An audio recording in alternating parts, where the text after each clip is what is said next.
you think this is just like the only where people get engaged? Yeah, I mean this is like summer camp on steroids.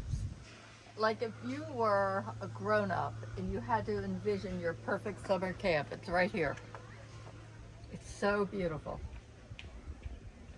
I mean, it's just so gorgeous. I said, I guess when you arrive tomorrow to the beach, you tell them you want a chair and they set it up for you because all the chairs are stacked up there. What a gorgeous place. How's yours? Hey, clam chowder? I didn't even see it. It's a real picnic.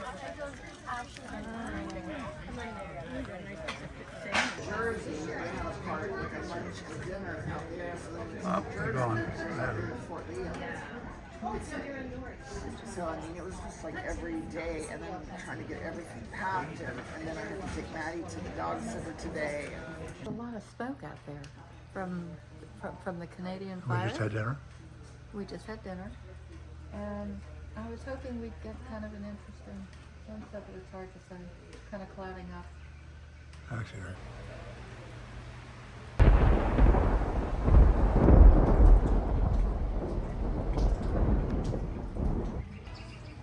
That was a little alarming, though, wasn't it?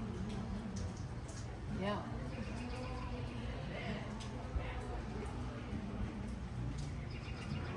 All right, well, Sunset. give us one more minute and then we'll turn it off.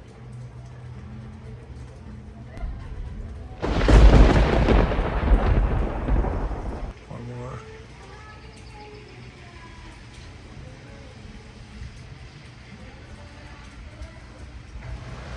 Where's the waterfall from here?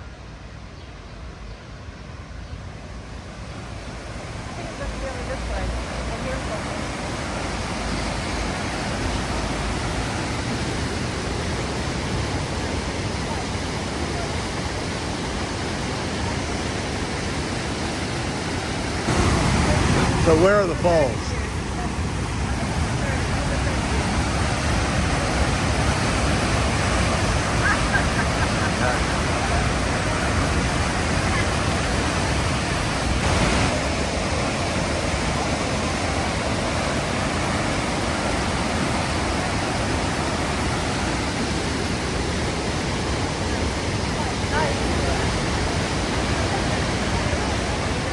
The hotel. Where we're having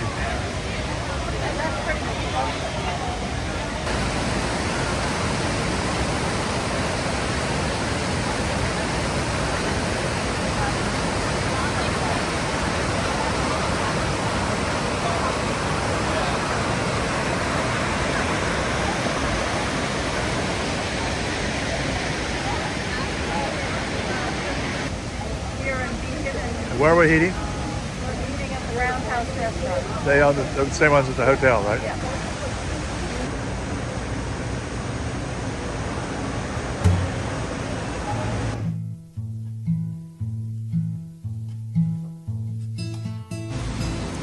You don't get more Woodstock than this.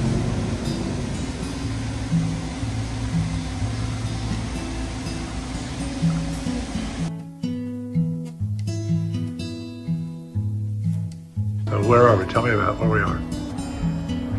We're in Woodstock, and we're in the candle shop, which is really fun. And it's got a lot of unusual, interesting things. It was the girl in the tie-dye shop recommended it.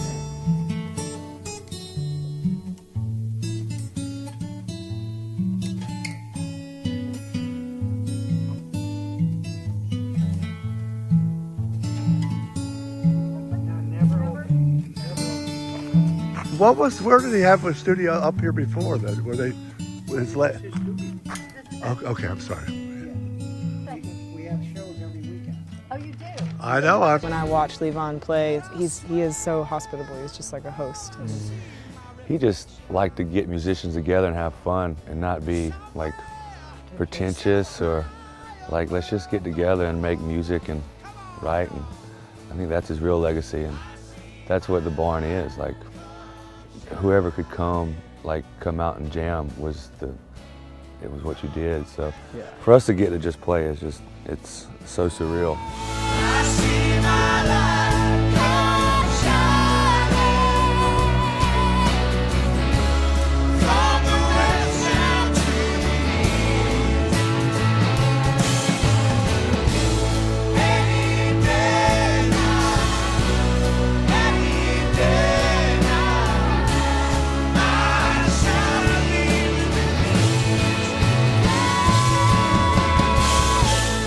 The grain as far as the flavor of music at that time. We turned it back and went more blues, more roots music oriented. So when we played for Bill Graham at Fillmore East, that was one of our requests, was to turn the light show way down, if not completely off. When I get over this mountain, you know where I want to go. Mississippi River to the Gulf of Mexico. Big Charles, Louisiana, little Mexico, I want to. She told me just to come on by if there's anything she could do. Bob Dylan got us to Woodstock. We played with Bob for some shows through the United States and Canada. We followed Bob up to the country and started getting together in the afternoons and trying to come up with tunes. Bob and Richard used to have a typewriter that sat on the coffee table there in the living room, and the two of them would go by and type little notes to each other, and one would read what the other one wrote, put a couple of lines in under that. A lot of times by the end of the day, we'd have a couple of 3 pages out of there. I had on 5 to 1, and that nag to win came around the track. Sure enough, we had one. Sex, drugs, rock and roll, those are the things that they're using to sell rock and roll, which seems a damn shame when you get down to it. The music is certainly capable of doing that on its own. Okay, what's the deal here? I have the video on now. What's the deal? This is my dream come true. What's the, We found the teddy bear museum. what are we doing here? Well, no, this is video. We're going in to see the teddy bears. This whole house is teddy bears? Yeah. Those are his actual sketches in miniature. This is made by Stuyve. So there he is making the world's first teddy bear. It'd be this size. String attaching everything to the torso, stuffed with Excelsior wood shavings and certificates on top. 3,000 of these bears went to Baltimore, Maryland. None have ever been found in modern times. They're considered the holy grail of teds, and they would be valued at $500,000. The world's most expensive ted, I wish I could show you, but I can't. But the next best thing is our 1904 rod bear. And he is one of the world's first teddy bears. How much would that would be worth? So Richard Stuyve went from string to metal rods, as you see in this X-ray. Yeah. 1 year later, he takes out the metal rods and just uses the discs in place. And that's what's in a teddy bear today. So I insure, 1 year manufacturing, I insure for $20,000. And my theory is a little boy with a lefty like me would grab the bear by the right paw and maybe go chase it. That's her sister, only her favorite Stuyve tiger. And these giant studio pieces were all hers from FAO Schwartz. Wow. 1950. Her daddy loved her. Her daddy loved her very much. Yes. Yes. Good, I'm ready. Okay, so what I need you to do is hold this bear just like this. Most important thing, none of that going on. No moving, okay? Great. Okay. Good. Now, you're going to follow my lead. We're going to stretch our arms with that bear right now. We're going to then tilt his head towards us so his bottom is sticking up. And when I count to 3, we're going back away from the table to his bottom. Back together with the ceiling. 1, 2, 3, Growlers have been growling since 1908 in the Stuyve world. Really? That is great. Oh my gosh. Do it again, Diane. And 5 wildlife. Ready, go. So That's cute. very... Yeah. I'm a collector. No. Cool. Oh yeah. Some would call it a collector, others call her a hoarder. Some people might call me a hoarder, but I call myself a collector. Well, we call my mother-in-law, not to her face, a high-class hoarder. I like it. Right. she'll I'm going to adopt it. Adopt it. I'm going to adopt Embrace it if that's what That's, she right. needs that. it. Oh, no, let's go back where you were. Okay, go ahead. This is Roosevelt's home. It's on the Hudson River, and it's in Hyde Park.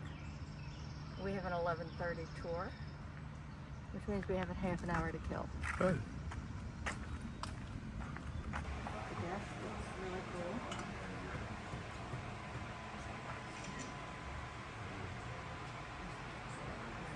There's his desk, and then her desk is, I guess, is the one in the corner. Great tour. I'm telling you guys, did an amazing job. A lot of bullshit with that. What's the story again? Winston Churchill's mother was Jenny Jerome.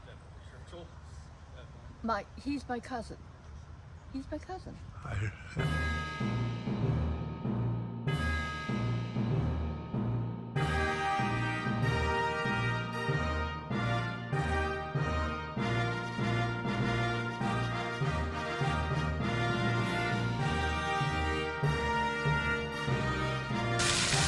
So where are we having lunch?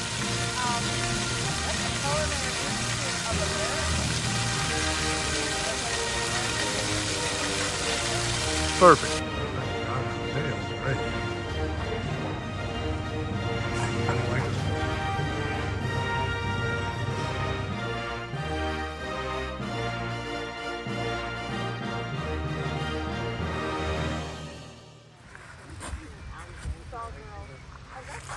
I put a notebook over here. Incorporated a lot of inspiration from European architecture. You can see that there's On the Hudson River.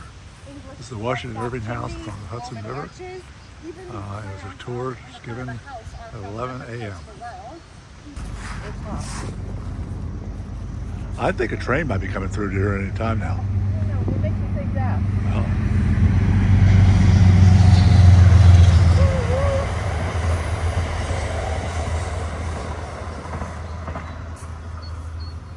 It's an Amtrak. favorite Phillipsburg Manor, where you can learn about slavery in the colonial North in the 1700s. So, that's it. Thanks for coming on this journey with me today. I hope you have a wonderful day. did a good job. Thank You you. did a great job. Thank you. It was really fun. She was winning during the first half. She had a lot more things on you. You came back. I think the turning point Strong. was the lemon squeezer. That and then Extra credit. you finished her off with the what? Foot warmer. Foot warmer, which she really was pissed off about. And all of a sudden, I thought she was going to cry. I can live with that. Okay. Although it was tied all the way to the end between you and her. And then we came to the toss-up question. Which was? And you didn't get it, and she didn't get it. We had to guess what the name of this house was over here. And I'm the only one guessing it was the shit house. And you know, she looked startled when I said it. Didn't you think she looked startled? It was an ancient shit house. Right.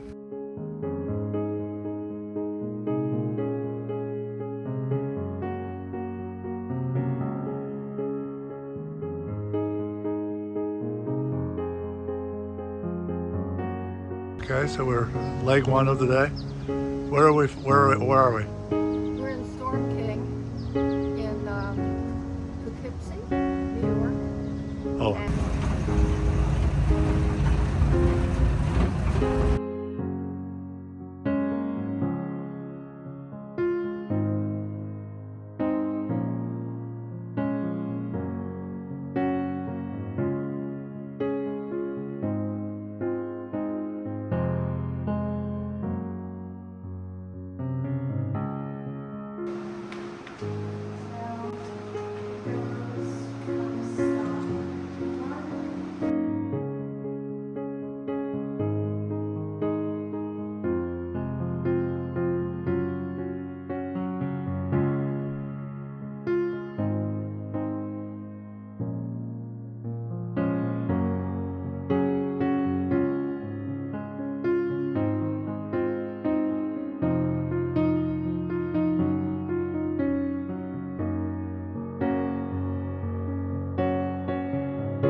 The sequestered situation of this church seems always to have made it a favorite haunt of troubled spirits. It stands on a knoll surrounded by locust trees and lofty elms, from among which its decent whitewashed walls shine modestly forth like Christian purity beaming through the shades of retirement. A gentle slope descends from it to the silvery sheet of water, bordered by high trees between which peeps may be caught of the blue hills of the Hudson. To look upon its grass-grown yard, where the sunbeams seem to sleep so quietly, one would think that there at least the dead might rest in peace. On one side of the church extends a wide woody dell, along which raves a large brook among broken rocks and trunks of fallen trees. Over a deep black part of the stream, not far from the church, was formerly thrown a wooden bridge. The road that led to it and the bridge itself were thickly shaded by overhanging trees which cast a gloom about it even in the daytime, but occasioned a fearful darkness at night. This was one of the favorite haunts of the Headless Horseman, and the place where he was most frequently encountered.